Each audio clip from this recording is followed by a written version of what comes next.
What does perfect even mean?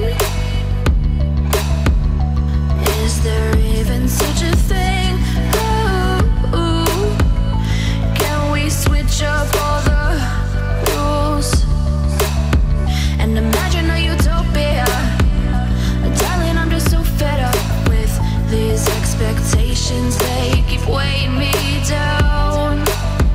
My heart is begging me to get the hell out of my head. I'm gonna live inside the upside down for a minute and pretend, honey, I'm a perfect 10. Whoa, whoa, honey, I'm a perfect 10. Whoa, whoa, and if I say it enough, it gets ingrained in my head, and I start to see, honey, I'm a perfect 10.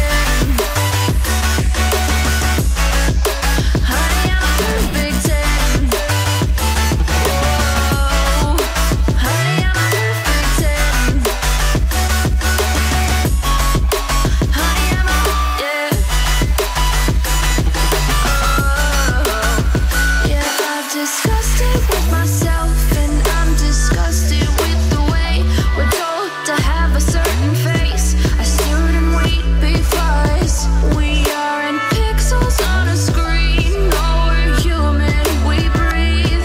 Every single thing we see curated, it's overrated. These expectations, they keep weighing me down. My heart is begging me to get the hell out of my head. I'm gonna live inside the upside down for a minute and pretend, honey, I'm a perfect 10. Whoa, honey, I'm a perfect 10. Whoa, and if I say it enough, it gets ingrained in my head, and I start to think, honey, I'm a perfect 10. Honey, I'm a perfect 10. Whoa, honey, I'm a perfect 10. Honey, I'm a, yeah.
What does perfect even mean? Is there even such a thing? Ooh, can we switch up all the rules and imagine a utopia? Darling, I'm just so fed up with these expectations. They keep weighing